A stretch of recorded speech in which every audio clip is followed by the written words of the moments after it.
UDF convener Shri Adoor Prakash ഇന്ന് news 18 കേരളത്തോടൊപ്പം ചേരുകയാണ്. തിരക്ക് പിടിച്ച പ്രചാരണ സമയത്തിനിടയ്ക്കാണ് ശ്രീ അടൂർ പ്രകാശ് ന്യൂസ് 18 കേരളത്തോടൊപ്പം ചേരുന്നത്. നമസ്കാരം. എന്തായാലും തിരക്കാണെന്ന് അറിയാം. പക്ഷെ ഇപ്പോൾ കഴിഞ്ഞ ദിവസങ്ങൾ ശ്രദ്ധിച്ചു കാണും എന്ന് തോന്നുന്നു.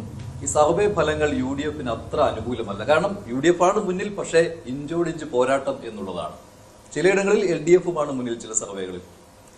തെരഞ്ഞെടുപ്പ് ആകുമ്പോൾ ആ തെരഞ്ഞെടുപ്പുമായി ബന്ധപ്പെട്ടുകൊണ്ട് ഈ മറ്റ് മാറ്റങ്ങളുണ്ടാകാം, മറിച്ചിലുകളുണ്ടാകാം, അതൊക്കെ ശരി തന്നെ. എന്നിരുന്നാൽ പോലും UDFനെ സംബന്ധിച്ചിടത്തോളം ഒരു ആത്മവിശ്വാസത്തോടുകൂടി ഞങ്ങൾ മുമ്പോട്ട് പോവുകയാണ്. ആ ആത്മവിശ്വാസം എന്ന് പറയുന്നത് കേരളത്തിലെ ജനങ്ങൾ ആഗ്രഹിക്കുന്ന തരത്തിൽ ഉള്ള ഒരു പ്രവർത്തനങ്ങൾ ഞങ്ങൾക്ക് നിറവേറ്റാൻ കഴിയുമെന്ന് ജനങ്ങളെ ബോധ്യപ്പെടുത്തിയിട്ടുണ്ട്. ആ ബോധ്യപ്പെടുത്തിയതിൻ്റെ അടിസ്ഥാനത്തിൽ തീർച്ചയായിട്ടും UDFന് അധികാരത്തിൽ കടന്നു വരാനുള്ള വഴി ഒരുക്കിയെടുക്കും എന്ന് തന്നെയാണ് എൻ്റെ വിശ്വാസവും. ഞാനത് പൂർണ്ണമായി അത്തരത്തിൽ വിശ്വസിക്കുകയും ചെയ്യും. 100ന്റെ അവകാശവാദമില്ല. 100 സീറ്റിൽ കുറയാതുള്ള സീറ്റുകൾ ഞങ്ങൾ നേടിയെടുക്കും. പക്ഷെ ഈ ആത്മവിശ്വാസം ഉണ്ടെങ്കിൽ ഈ ഡീൽ എന്നുള്ള ഒരു ആരോപണം വരില്ലായിരുന്നു. കാരണം ഞങ്ങളുടെ വോട്ടുകൾ ഞങ്ങൾക്ക് വിശ്വാസമുണ്ട്, അത് എന്ത് വന്നാലും ഞങ്ങൾക്ക് കിട്ടുമെന്നായിരുന്നുവെങ്കിൽ ഈ പറയുന്ന CPM BJP ഡീൽ എന്നുള്ള ഒരു ആരോപണവുമായിട്ട് രംഗത്ത് വരില്ലായിരുന്നു. അതുള്ള സത്യാവസ്ഥയല്ലേ പറഞ്ഞത്. സത്യങ്ങൾ തുറന്നു പറയുമ്പോൾ ആ സത്യങ്ങൾ പറയേണ്ടടുത്ത് പറയണ്ടേ. ഞങ്ങൾ ആ ഡീല് നടന്നു എന്നതിനെക്കുറിച്ച് ഞങ്ങൾ അത് അവകാശപ്പെടുന്നു പറയുന്നതിനും ചില കാരണങ്ങളുണ്ടല്ലോ. ആ അവകാശപ്പെടുകയും പറയുകയും ചെയ്യുമ്പോൾ ഞങ്ങളൊന്നും കാണാതെ പറയുന്നവരാണ് എന്ന് നിങ്ങൾ കരുതാൻ പാടില്ല. അത് ജനങ്ങളെ വിഡ്ഢിയാന്മാരാക്കുന്നതിന് വേണ്ടിയുള്ള തന്ത്രപരമായിട്ടുള്ള നീക്കങ്ങൾ നടത്തുമ്പോൾ ഇങ്ങനെ ഇന്ന സ്ഥലത്ത് നീക്കം നടന്നിട്ടുണ്ട് എന്ന് പുറത്ത് ഞങ്ങൾ പറയാതിരുന്നു കഴിഞ്ഞാൽ ഞങ്ങളെ വിഡ്ഢിയാന്മാരാക്കുന്ന ഏർപ്പാടാണ്. ഇപ്പം തന്നെ പാലക്കാട് ഞങ്ങളുടെ സ്ഥാനാർത്ഥി അവിടെ മത്സരിക്കുന്നു. അതേപോലെ തന്നെ LDFന്റെ സ്ഥാനാർത്ഥി എന്ന് പറയാൻ പറ്റുമോ? നിങ്ങളൊന്ന് ആലോചിച്ച് നോക്ക്. LDFന്റെ സ്ഥാനാർത്ഥി എന്നുള്ളതിന് ഇപ്പോൾ അവരൊരു സ്ഥാനാർത്ഥി നിശ്ചയിച്ചു ഇല്ല എന്നൊന്നും ഞങ്ങൾ പറയുന്നില്ല. പക്ഷേ BJPയും അവരും തമ്മിലുള്ള ഒരു കൂട്ടുകച്ചവടത്തിന്റെ ഭാഗമായിട്ടാണ് അത്തരം സ്ഥാനാർത്ഥികളെ വില കുറിച്ച് കാണാൻ പറ്റും. അട്ടിമറി വിജയം നേടിയിട്ടുണ്ട്. സമ്മതിച്ചു. ഒരു തരത്തിലും ഞങ്ങൾ സ്ഥാനാർത്ഥികളെ വില കുറിച്ച് കാണുകയല്ല. സ്ഥാനാർത്ഥികളെല്ലാം ചെറുതാണെങ്കിലും വലുതാണെങ്കിലും സ്ഥാനാർത്ഥികളെ സംബന്ധിച്ചിടത്തോളം അവര് യഥാർത്ഥത്തിൽ അവർ വലിയവർ തന്നെയാണ്. അത് ഞങ്ങൾ പൂർണ്ണമായി സ്വീകരിക്കുകയാണ്. അതോടൊപ്പം തന്നെ ഇപ്പോൾ കഴിഞ്ഞ 2021 തെരഞ്ഞെടുപ്പ് നടന്നു. ആ തെരഞ്ഞെടുപ്പ് നടന്നപ്പോൾ കേരളത്തിൽ ഉടനീളം CPMന് അനുകൂലമായിട്ടുള്ള ഒരു തരംഗം ഉണ്ടാക്കി എന്ന് അവർ അവകാശപ്പെടുന്നു.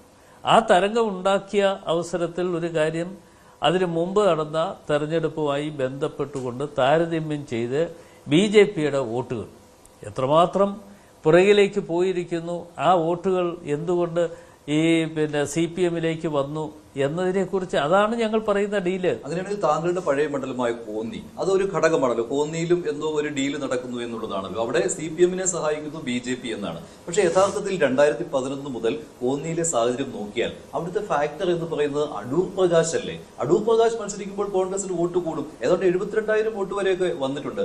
താങ്കൾ ഇല്ലാത്തപ്പോൾ വോട്ട് താഴോട്ട് പോകും. അവിടെ എന്തിനാണ് BJP CPM ഡീൽ എന്ന് പറയുന്നത്? അല്ല, അവിടെ ഉള്ള ഒരു പ്രശ്നം, ഇപ്പോൾ അവിടെ സുരേന്ദ്രൻ മത്സരിച്ചു. സുരേന്ദ്രൻ മത്സരിക്കുന്ന അവസരത്തിലുള്ള വോട്ടിംഗ് ഷെയറും അതിനുശേഷം മത്സരിച്ച ആളിന് കിട്ടിയ വോട്ട് ഷെയറും ആയി പരിശോധിച്ച് നോക്കുമ്പോൾ LDFലേക്ക് ആ വോട്ടുകൾ പോയി എന്നുള്ളതിൻ്റെ ഒരു പ്രധാനപ്പെട്ട തെളിവാണ് രണ്ടാം തവണ അവിടെ ജയിക്കാൻ ഉള്ള അവസരം LDFന് കിട്ടിയത്. അപ്പോൾ അത്തരം കാര്യങ്ങൾ ജനങ്ങളെ ഞങ്ങൾ ബോധ്യപ്പെടുത്തി മുമ്പോട്ട് പോവുക എന്ന് പറയുന്നത് ഞങ്ങളുടെ ഉത്തരവാദിത്വമാണ്. ആ ഉത്തരവാദിത്തങ്ങൾ ഞങ്ങൾ സുരേന്ദ്രനായിരുന്നു CPMനെ ജയിപ്പിച്ചത്. അങ്ങനെ പറയാൻ പറ്റില്ല. 39,000 വോട്ട് ഒരു തവണ നേടി. അതെ, 2,000 വോട്ട് പിന്നെ എത്രയിലേക്ക് പോയി? അല്ല, അവസാനം 32-ലല്ലേ വന്നത്? അല്ലല്ല, അത്രയും വന്നിട്ടില്ല. അതിലേക്ക് താഴെ പോയി. അതൊരു വോട്ട് ഷെയർ എപ്പോഴും അങ്ങോട്ടും ഇങ്ങോട്ടും ഒക്കെ വരുന്നത് ഒരു മേജർ വോട്ട് ഷെയർ ഒരു മേഖലയിൽ പോകുമ്പോൾ അതിന്റെ പിന്നിൽ എന്തൊക്കെയോ കാര്യങ്ങൾ നടക്കുന്നുണ്ട് എന്ന്. കോന്നിയിൽ ഒരു ആത്മവിശ്വാസമില്ല. അടൂർ പ്രകാശ് ആയിരുന്നെങ്കിൽ ഇത് സംഭവിക്കില്ല. അല്ല, അത് ഞാൻ പറഞ്ഞിട്ട് കാര്യമില്ല.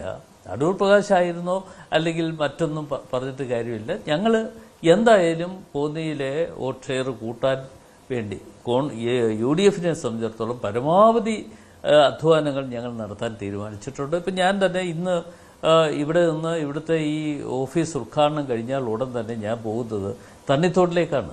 അപ്പോൾ തണ്ണിത്തോട്ടിൽ പോയിട്ട് അടുത്തത് ആലപ്പുഴ ജില്ലയിൽ താമരക്കുളത്തും മറ്റ് അവിടെ 1-2 കൺവെൻഷൻ വിളിച്ചിട്ടുള്ള സ്ഥലങ്ങളിൽ ഒന്ന് കയറിയിട്ട് വീണ്ടും തിരിച്ച് ചിറ്റാറും സീതത്തോടിലേക്കും ഒക്കെ ഞാൻ പോവുകയാണ്. അപ്പം ഞാൻ പറഞ്ഞത്, എന്നെ സംബന്ധിച്ചിടത്തോളം എനിക്ക് ആവശ്യം എന്താ, UDFന്റെ സ്ഥാനാർത്ഥി ഇവിടെ വിജയിക്കണം. അപ്പോൾ ആ സ്ഥാനാർത്ഥിയെ വിജയിപ്പിക്കാൻ വേണ്ടുന്ന പ്രവർത്തനങ്ങൾക്ക് നേതൃത്വം കൊടുക്കുക എന്നുള്ളതാണ് UDFന്റെ കൺവീനർ എന്നുള്ളതിൽ എൻ്റെ. എന്തിനാണ് അത്ര ഒരു റിസ്ക് എടുക്കേണ്ട ആവശ്യമുണ്ടായിരുന്നു? കാരണം താങ്കളെ പോലെ ഒരു ഫാക്ടർ അവിടെ ഉണ്ടായിരുന്നു. അല്ല, അത് പറയാൻ പറ്റില്ല. അത് ഞങ്ങൾക്ക് പിന്നെ ഒരു പ്രസ്ഥാനമില്ലേ, കോൺഗ്രസ് പ്രസ്ഥാനം എന്ന് പറയുന്നത് ഇവിടെ CPM തീരുമാനമെടുക്കുന്നതനുസരിച്ച് പോകാൻ പറ്റുന്ന രീതിയിലല്ല.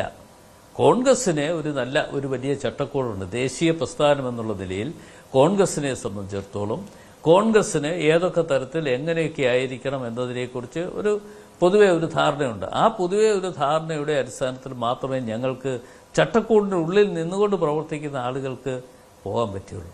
ഞങ്ങളൊക്കെ ചട്ടക്കൂടിൻ്റെ ഉള്ളിൽ നിന്നുകൊണ്ട് പ്രവർത്തിക്കുന്ന ആളുകളാണ്.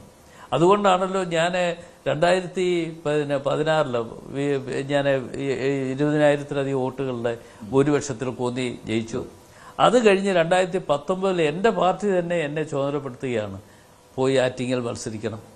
അപ്പോൾ അങ്ങനെ മത്സരിക്കണം എന്ന് പറഞ്ഞപ്പോൾ ഞാൻ അത് ഏറ്റെടുത്തുകൊണ്ട് ആറ്റിങ്ങലിലേക്ക് പോകാൻ തീരുമാനമെടുത്തത് കോൺഗ്രസിന് വിധേയമായിട്ടുള്ള ഒരു പാർട്ടി പ്രവർത്തകൻ എന്നുള്ള നിലയിലാണ്.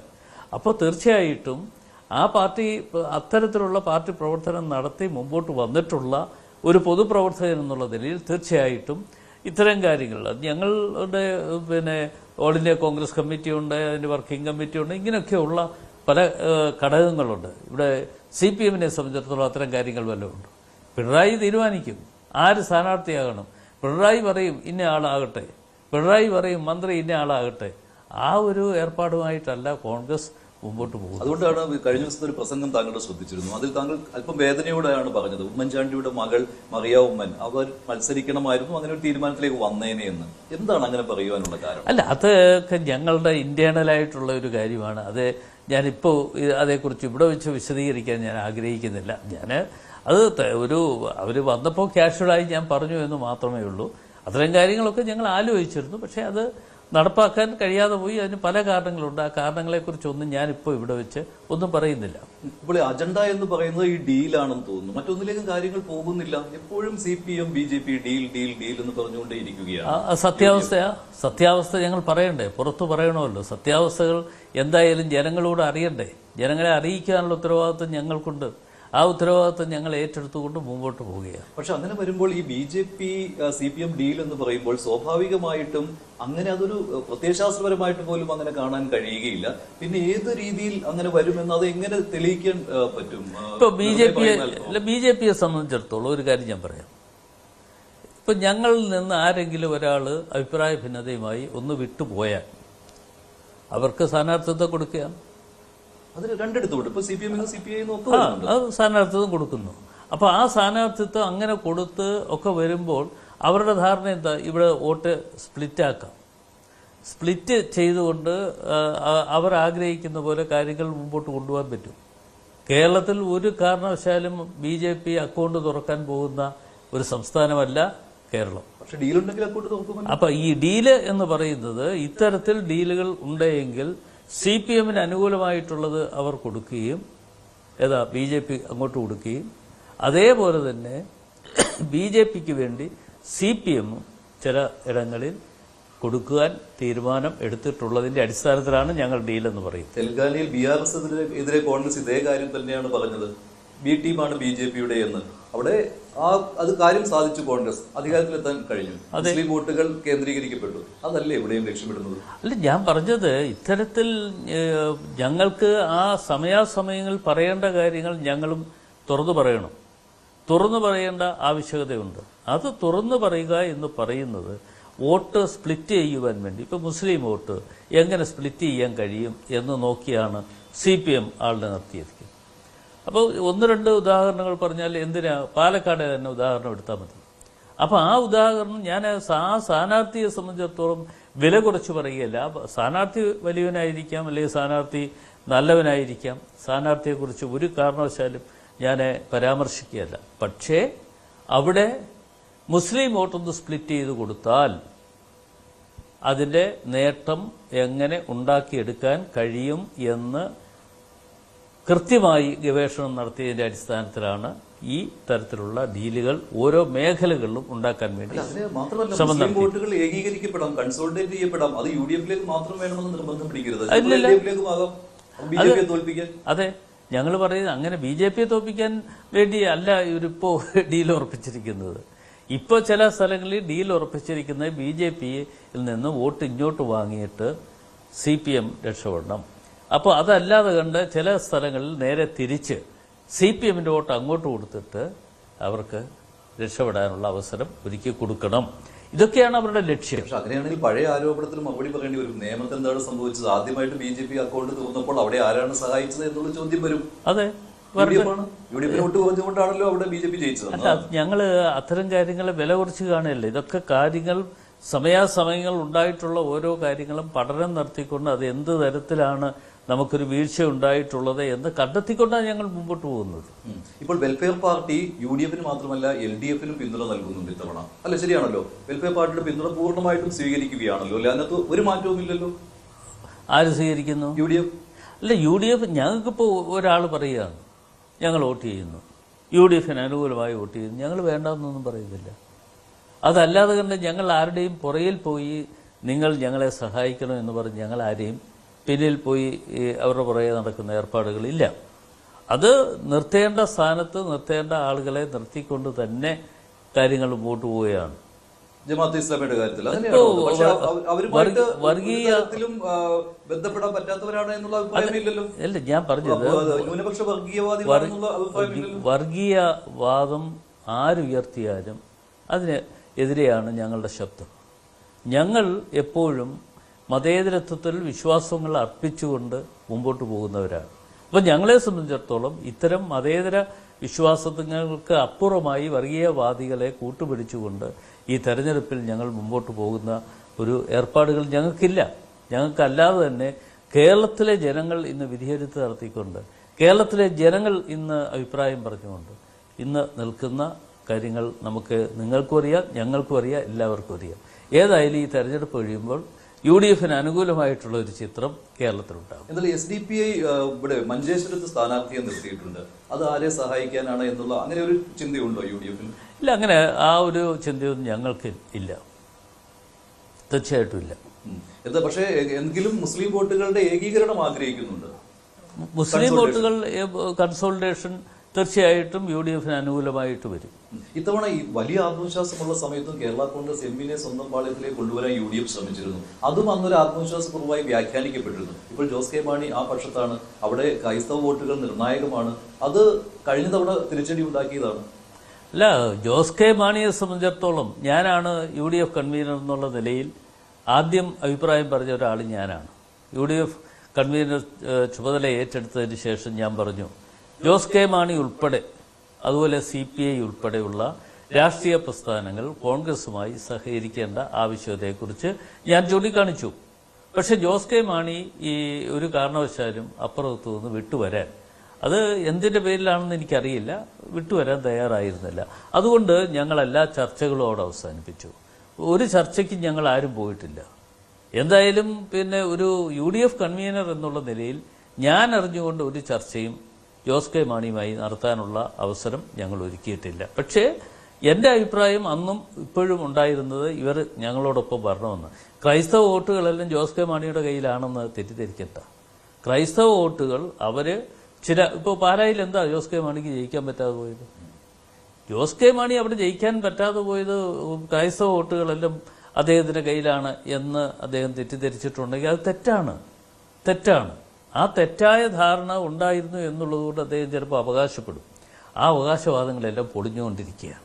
അതേസമയം കേരള കോൺഗ്രസ് ജോസഫ് വിഭാഗത്തെ കോൺഗ്രസ് അവഗണിച്ചു, 10ൽ നിന്ന് 8 കുറച്ചു. അത് ഞങ്ങൾ അവഗണിച്ചല്ല. ഞങ്ങളൊരു പൊതുധാരണ, ഒരു UDF സംവിധാനമാകുമ്പോൾ ഞങ്ങളൊരു പൊതുധാരണ, അതായത് പിന്നെ മുസ്ലിം ലീഗുമായി ഒരു പൊതുധാരണ, അതേപോലെ കേരള കോൺഗ്രസുമായിട്ടൊരു ധാരണ, ഇങ്ങനെയൊക്കെയുള്ള ചില ധാരണകൾ ഉണ്ടാകുന്ന അവസരത്തിൽ അവർ തന്നെ ചില സീറ്റുകൾ ഞങ്ങൾക്ക് വിട്ടുതരാം എന്ന് പറഞ്ഞാൽ ആ സീറ്റുകൾ ഞങ്ങളത് ഏറ്റെടുത്തുകൊണ്ട് തെരഞ്ഞെടുപ്പിനെ ഞങ്ങൾ UDFന് വേണ്ടിയാണ് തെരഞ്ഞെടുപ്പിനെ നേരിടുന്നത്. ഞങ്ങളുടെ രണ്ടുപേരുടെയും ലക്ഷ്യം എന്താ?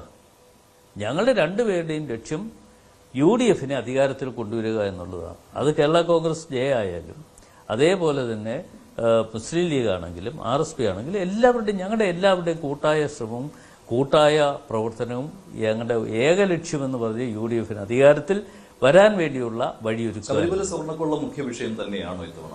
തീർച്ചയായിട്ടും സ്വർണ്ണക്കൊള്ള മുഖ്യ വിഷയമാണ്. പക്ഷേ ആ മുഖ്യ വിഷയം എന്ന് പറയുന്നിടത്ത് ഇപ്പോൾ യഥാർത്ഥത്തിൽ അതിന്റെ പ്രതികളെല്ലാം അകത്തുണ്ടോ? എല്ലാവരെയും പുറത്തു വിട്ടു. SIT രൂപീകരിച്ചു. കോടതിയുടെ ബഹുമാനപ്പെട്ട കോടതിയുടെ നിർദ്ദേശാനുസരണമാണ് SIT രൂപീകരിച്ചത്. ആ SIT രൂപീകരിച്ച് അവർ ചെയ്ത കാര്യങ്ങൾ ഓരോന്നും നമുക്കറിയാവുന്ന കാര്യങ്ങളാണ്.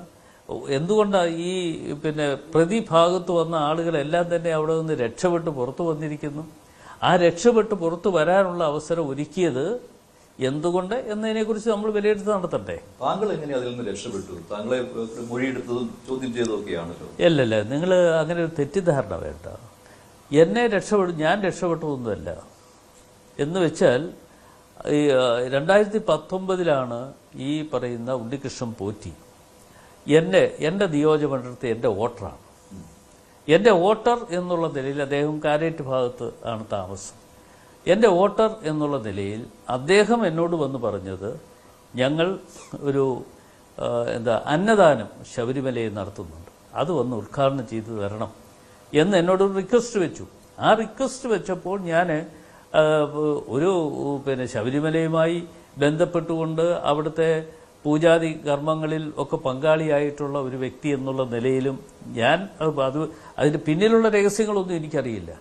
അപ്പോൾ അത് ഒരു വിശ്വാസത്തിന്റെ ഭാഗം എന്നുള്ള നിലയിൽ ഞാനവിടെ പോയിരുന്നു, ഞാനതിൽ പങ്കെടുത്തിരുന്നു. അന്ന് ആ അന്നദാനം നടത്തുന്ന അവസരത്തിൽ ഞാൻ മാത്രമല്ല, അന്ന് പോലീസ് ഉദ്യോഗസ്ഥനായ അദ്ദേഹത്തിന്റെ പേര് ശ്രീജിത്ത്, ഞങ്ങൾ ഒന്നിച്ചിരുന്നാണ് ഭക്ഷണം കഴിച്ചത്. ഞങ്ങൾ എല്ലാവരും ഉണ്ടായിരുന്നു. ഞാൻ പറഞ്ഞത് അത് ഇപ്പോൾ എൻ്റെ നിയോജകമണ്ഡലത്തിലുള്ള ഒരാൾ വന്ന് എന്നോടൊരു കാര്യം പറയും. ചിലപ്പോൾ തെറ്റും ശരിയും ഉണ്ടാകാം. ആ തെറ്റും ശരിയും ഉണ്ടാകാം എന്ന് പറയുമ്പോൾ തെറ്റാണ് എന്ന് ബോധ്യപ്പെട്ടാൽ ഒരു കാരണവശാലും ഞാനവിടെ പോയില്ലായിരുന്നു. പിന്നീട് ഇതൊക്കെ പുറത്തു വന്നപ്പോഴാണല്ലോ കാര്യങ്ങൾ ഓരോന്നോരോന്ന് പുറത്തു വന്നുകൊണ്ടിരിക്കുന്നത്. അദ്ദേഹം സോണിയാഗാന്ധിയെ പരിചയപ്പെടുത്തുവാനുള്ള സാഹചര്യം. സോണിയാഗാന്ധി ആര് പരിചയപ്പെടുത്തി? ഞാനല്ല പരിചയപ്പെടുത്തിയിട്ടുള്ളത്. ഞാൻ പരിചയപ്പെടുത്തിയിട്ടില്ല. ഞാനത് തുറന്ന് അപ്പോൾ നിങ്ങൾ ഈ പറയുന്ന പോലെ എന്നെ ചോദ്യം ചെയ്തിട്ടൊന്നുമില്ല. എൻ്റെ അദ്ദേഹത്തിൻ്റെ മൊഴിയും മറ്റും ചോദ്യം ചെയ്തതിലൂടെ എടുത്തിട്ടുള്ള മൊഴി ശരിയോ എന്ന് നോക്കുന്നതിന് വേണ്ടി എൻ്റെ കൂടി ഒന്ന് മൊഴിയെടുക്കണം. അതല്ലാതെ എന്നെ ചോദ്യം ചെയ്യലൊന്നും നടത്തിയില്ല. അന്ന് മീഡിയാസ് എല്ലാം ആഘോഷിച്ചത് അടൂർ പ്രകാശിനെ ചോദ്യം ചെയ്യുന്നു, അടൂർ പ്രകാശിനെ ചോദ്യം ചെയ്യുന്ന ഉണ്ണികൃഷ്ണൻ പോറ്റിയോടൊപ്പമാണ്. എന്തോ ഒരു പറച്ചിലായിരുന്നു എന്നുണ്ടായത്. പ്രതിപക്ഷം അല്ല, ഭരണപക്ഷം അതിനെ ഡിഫെൻഡ് ചെയ്തത്, ഈ സ്വർണ്ണക്കൊള്ളയെ ഡിഫെൻഡ് ചെയ്തത് എങ്ങനെയാണ് താങ്കൾക്ക് അറിയാം, നന്നായിട്ട് അറിയാം. ആന്റണിയും ഉണ്ണികൃഷ്ണൻ പോറ്റിയെ കോൺഗ്രസ് ഹൈക്കമാൻഡ് മുൻപാകെ കൊണ്ടുപോയി, അതായത് മുൻപാകെ കൊണ്ടുപോയി. അത് ഞാൻ അങ്ങനെ കൊണ്ടുപോയിട്ടില്ല. ഉണ്ണികൃഷ്ണൻ പോറ്റിയും പറയില്ല, ഞാൻ കൊണ്ടുപോയി എന്ന് അദ്ദേഹവും പറയില്ല. പക്ഷേ അദ്ദേഹം ഇവിടെ ഡൽഹി വരുന്ന സമയത്ത് എന്നെ വിളിച്ചിട്ട് പറഞ്ഞു, ഇങ്ങനെ എനിക്ക് അപ്പോയിൻമെന്റ് കിട്ടിയിട്ടുണ്ട്, സാറ് കൂടി ഒന്ന് വന്നാൽ കൊള്ളാം എന്ന് പറഞ്ഞു. അപ്പോൾ സ്വാഭാവികമായും സോണിയാഗാന്ധിയുടെ എല്ലാ സെക്യൂരിറ്റിയും മറ്റു കാര്യങ്ങളും എല്ലാം പുറത്ത് നിൽക്കുന്ന എല്ലാവർക്കും അറിയാം. അപ്പോൾ തീർച്ചയായിട്ടും അതിനൊരു അവസരം വന്നപ്പോൾ ഞാൻ കൂടി പോയി എന്നുള്ളത് സത്യാവസ്ഥ. പോയില്ല എന്ന് ഞാൻ പറയുന്നില്ല. പക്ഷേ അതിനകത്ത് അപ്പോയിൻമെന്റ് എടുത്തു കൊടുത്തു ഒന്നും ഞാനല്ല. അത് താങ്കൾക്ക് ഒരു ബാധ്യതയായി മാറുകയും എനിക്ക് ഒരു ബാധ്യത ഒരു ബാധ്യതയില്ല. അങ്ങനെയാണെങ്കിൽ ബാധ്യത വരേണ്ട വേറൊരാളുണ്ട്. അദ്ദേഹത്തോട് ഈ ചോദ്യം ചോദിക്കണം. കടകംപള്ളിയാണോ? കടകംപള്ളിയുണ്ട്. അതിനേക്കാൾ ഉപരിയായി കേരളത്തിന്റെ മുഖ്യമന്ത്രി ശ്രീ പിണറായി വിജയനുമല്ലേ ആദ്യം ചോദ്യം ചെയ്യേണ്ടത്. അദ്ദേഹവും അദ്ദേഹത്തിന്റെ കുടുംബവുമായിട്ട് നിന്ന് പടമെടുത്തതൊക്കെ ഉണ്ടല്ലോ. പടമെടുത്തതിന്റെ പേരിൽ കുറ്റക്കാരനായി മാറുന്നു എങ്കിൽ അതൊരിക്കലും ഒരു ശരിയായ കാര്യം. സോണിയാഗാന്ധിയുടെ ഹൈ സെക്യൂരിറ്റി, അപ്പോൾ അവൾ കെ കരുണാകരന് പോലും ആക്സസ് ഇല്ലാത്തൊരു സ്ഥലം, അവിടെ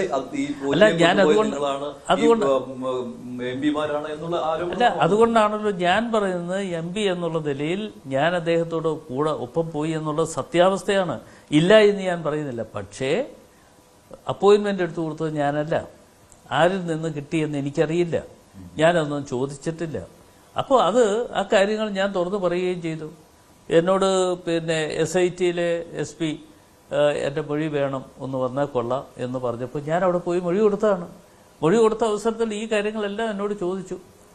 ഞാനിതെല്ലാം കൃത്യമായി പറഞ്ഞിട്ടുണ്ട്. ഇതോടുകൂടി ഈ ചാപ്റ്റർ ക്ലോസ് ചെയ്തു താങ്കളുടെ അല്ലേ? എൻ്റെ ചാപ്റ്റർ എനിക്ക് ഇതുമായിട്ടൊരു ബന്ധമില്ലല്ലോ.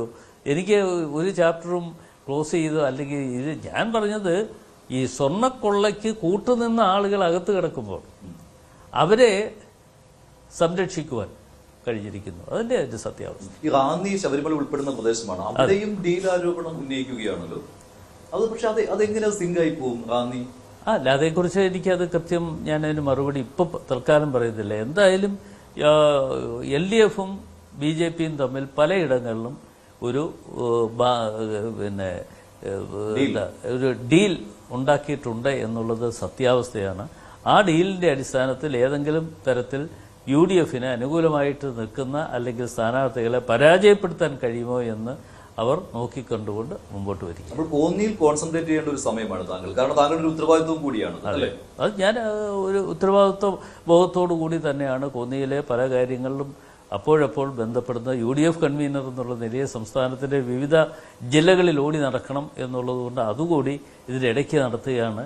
ഒരു ചുരുങ്ങിയ ദിവസങ്ങൾ കൊണ്ട് ചെയ്യാൻ പറ്റുന്ന പരമാവധി ജോലികൾ UDFന് വേണ്ടി നിറവേറ്റുക എന്നുള്ളതാണ് എന്നെ സംബന്ധിച്ചിടത്തോളം എൻ്റെ ഉത്തരവാദിത്വം. കോന്നിയിൽ വീഴ്ച സംഭവിച്ചാൽ അത് താങ്കളുടെ ഉത്തരവാദിത്വമല്ല, അത് ഹൈക്കമാൻഡിന്റെയാണ്. അല്ല, അത് അങ്ങനൊന്നും ഞാനിപ്പോൾ തൽക്കാലം ഒന്നും പറയുന്നില്ല.